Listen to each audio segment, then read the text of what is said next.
Hi friends, welcome back to Calm the Chaos Homeschool.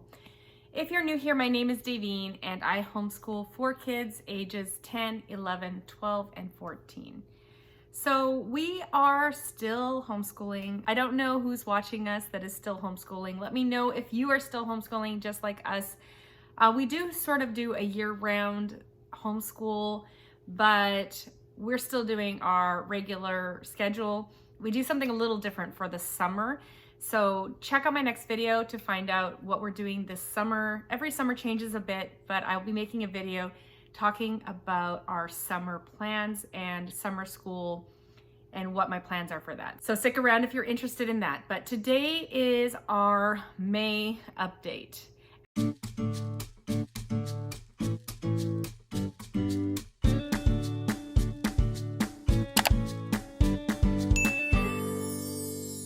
As I'm filming this, we are coming on the end of May. You won't be seeing this until a few weeks later, but I had quiet house and I thought it would be a great time to sit down and chat about how things have gone for us in the past month. So as far as homeschool goes, I have been counting the days until we're done our homeschool. We're actually going to be stopping a week earlier than expected because we had some summer plans creep up on us a little sooner than I thought. So we're going to be stopping our official homeschool year about a week early. And I have definitely been counting lessons, counting group times, trying to figure out good stopping points for a lot of our curriculum. If you're not new here, you know that we don't particularly start and stop curriculum because of a new school year, especially our group subjects. I do try to finish up things that are reasonable, but we often get super off track or I just add too much stuff to really be able to finish a lot of our curriculum. So let me just go through and talk about where we're stopping with our different curriculum. You'll want to stick around to see my end of the year reviews. I should be filming those soon. I'll talk about my end of the year reviews of our group work, of our morning basket, of my 4th, 5th, 6th, and 7th graders curriculum. So I should be filming that pretty soon and hopefully getting that up for you guys because I think that those are probably the most valuable when it comes to curriculum type videos, the ones that say, hey, this is what we were gonna use and this is how it worked and maybe what did we use instead. So just thinking about our morning time, I'm gonna start with our morning basket. Some things that we have finished off is Who is God? Barely finished that off. We've been doing a not consumed devotional, the Obey one, which is really kind of ironic. Of course, I think you could probably use that at any time and that would be something that is probably a necessary lesson. So we've been doing Obey. It's gonna be pretty close on finishing up that. I think we have about 8 or 9 lessons left. And that's probably how many group work sessions we have left as well. I am finishing up a really great book. It's called Follow My Leader. I'm gonna go grab it to show you. So here it is, Follow My Leader. It is about a boy who goes blind because of a fireworks accident and he is learning how to live his life blind. And at some point he gets a guide dog and of course that guide dog changes his life and he's just learning how to do the things that he used to do without being able to see. And this dog, of course, is very instrumental in helping him. So the difference between this and most dog books is the dog does not die at the end. I think I would have a mini rebellion from my oldest if we ever read a book that the dog dies in. I know that seems to be a very common theme with dog books and she'll probably encounter it in the future, but I don't want to be the one reading to her. So this is a book I have not seen recommended in many curriculums. I thought it was really great. I thought it taught some great lessons. I thought it gave a really good perspective on what it might be like for that to happen in your life or how it's like to be blind compared to being able to see. This was a book that was recommended in Guest Hollow's Junior Anatomy, and so we have really been enjoying it. It's been kind of a nice, fun, I'm not gonna say light book. Obviously there's some struggle in there, but it has been just a really good book that the kids have been interested in for finishing off our year. So I think I have one more chapter in that. And then the other book we've been reading as part of our Bookshark D and E level is Freedom Train. So another really good book about Harriet Tubman. It's an easy read. The kids are really interested. It's just these are some great books to be finishing off our year. The kids don't mind at all when I'm reading. I'm gonna say, even though we do a heavy literature-based homeschool, my kids are not always super excited for me to read to them. So I'm not gonna say that they're excited. Oh, they are probably excited about this one. I would say they're excited about that one, but they are enjoying this, and I don't have a problem when I say, hey, can I read one more chapter just to make sure we make it through? About 3 of them said yes. So 3 out of 4, that's not bad. And we have been enjoying it. It's been a really interesting, informative book. So obviously we are in sort of that timeline in history, pre-Civil War, the Underground Railroad, and those sorts of things. My oldest daughter is reading, I'm not sure what it's called. She's reading her own reader, and it's also about the Underground Railroad, and so she's very excited that it is lining up for her. So she's like, oh, I've been reading about that too. So that has been going well. Our read alouds have been going well. I don't often share our read alouds because sometimes they're just kind of like, they're okay. They're there, we are doing it, but sometimes it's a struggle to get through some of them. But these 2 have been ones that my kids have really enjoyed. As for our morning basket, I'm just trying to finish up some things. I will talk about that a little bit more in my 3rd term morning basket and what we've had in it. And then we kind of skipped in our junior anatomy to puberty and changes in the body and things like that, because my youngest son, who is 10, he's been asking lots of questions. He's been very curious. He's been seeing the books that I had in my science bin and just pulling them out and trying to read them on his own. So I thought, hey, while he's still interested, let's just skip to sort of the back of the guide and do that for the remainder of the school year. It has been taking longer than I wanted to. Really, it's probably been most of this term just doing that. I have assigned books to my girls to read on their own, and I have been reading some books aloud to my boys, since this is more of a first encounter with them, talking specifically about those different topics. So that has been going pretty well. I think my girls would prefer to be reading things on their own. We had chats, I think it was a summer, maybe 2 summers ago, about this sort of stuff. So this is just kind of reinforcement and just giving them a chance to go over it again. While they're reading their books, I have them write down in a journal. I'm having them write 3 things for every chapter they read. So things like something I found interesting, something that I learned, or they can ask a question. So 3 things, any of those, any combination of those. And then if they ask a question, I can write an answer to them. My kids are pretty shy, so they don't like to talk about things like that. So I'm hoping that we can have some good discussions in the journal written down. So that's been going well. So that was science. Geography, we've been working on Beautiful Feats, Clancy Holling geography. We finished Paddle to the Sea, and now we're reading The Tree on the Hill. So we're learning more about the Midwestern Texas area. We're also listening to Story of the World, Volume 3. We're towards the end, so we're learning about how all these different chunks of the United States came to be, like the Louisiana Purchase, and how Texas and New Mexico and all that area was added from Mexico after certain battles. So that's interesting. That is stuff I've never heard of before. I did grow up learning American history, even though I'm Canadian. Most of my textbooks were American history, but I certainly don't remember a lot of the stuff that we're learning. So I said that we were reading this from Bookshark D&E, that's American history, like a condensed year. We've also been reading a lot of books from Beautiful Feet books. That is K to 3rd grade level, so we generally will do that first. We have like the picture books introducing the topics, and then we'll go and do Booksharks, some of the Bookshark ones. If I feel like it's valuable to add the Bookshark ones, I will add that. And this one, I'm really glad I did add that. So we read a picture book called Moses, and it's about Harriet Tubman. And so that was just a very short one-time over read.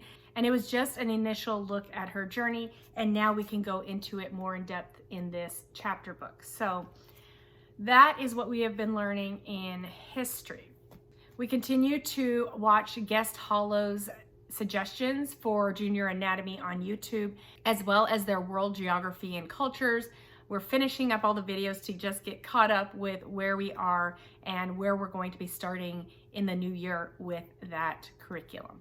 As far as each kid's independent work, I generally look at where they are. If we're really close to being done, I might try to organize their independent checklist so that they do that thing a little more often so that we can finish things off.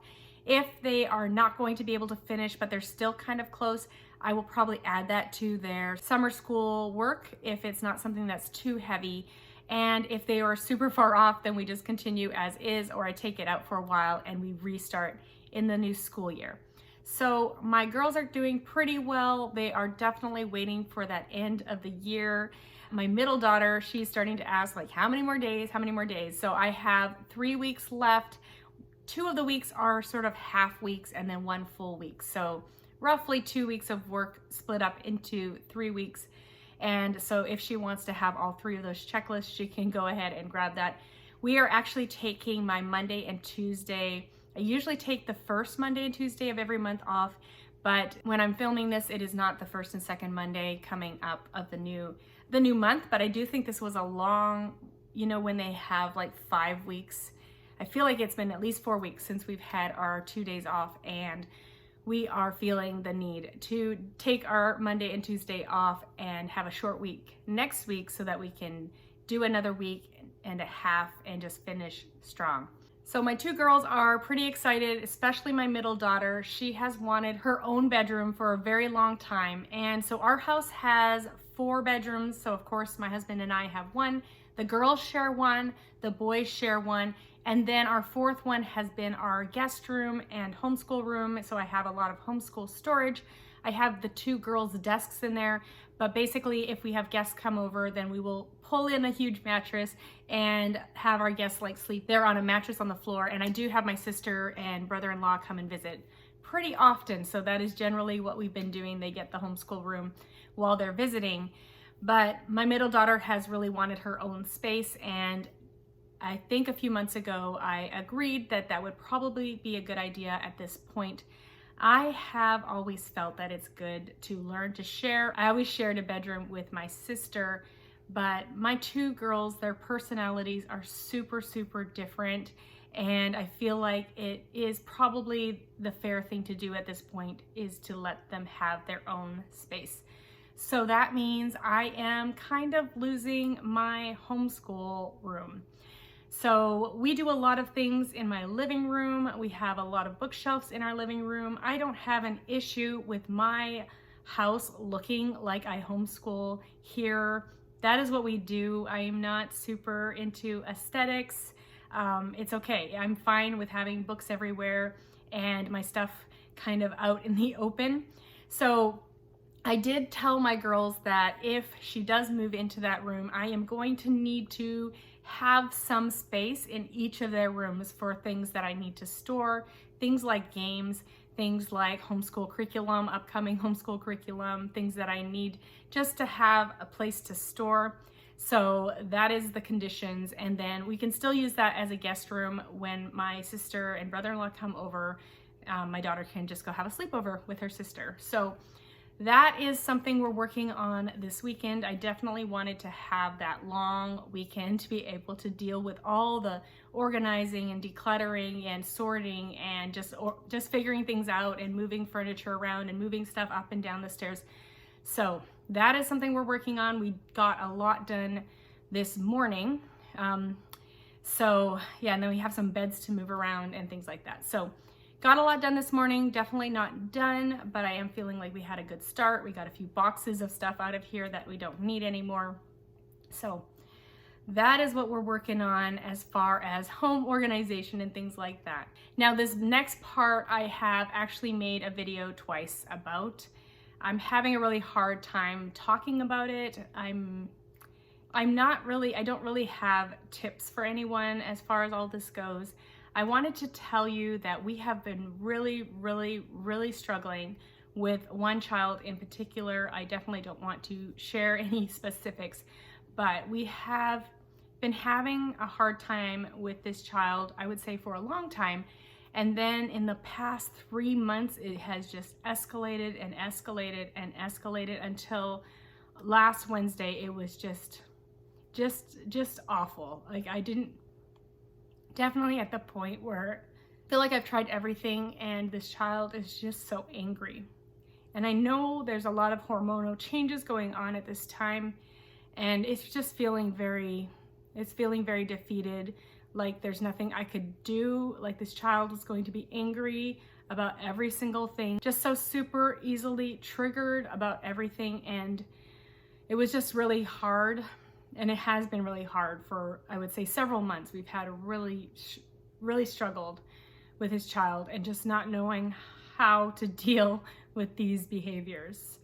So it kind of got to its worst on last Wednesday, and I kind of went and I made appointments for counseling. I made an appointment for a doctor to see if there's just anything we can test to see what's going on.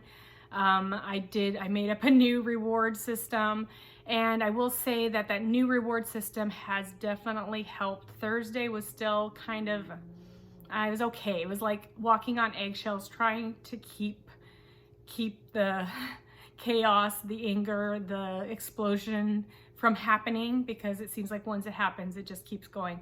So it worked better. And then yesterday was just like such a good day, finally.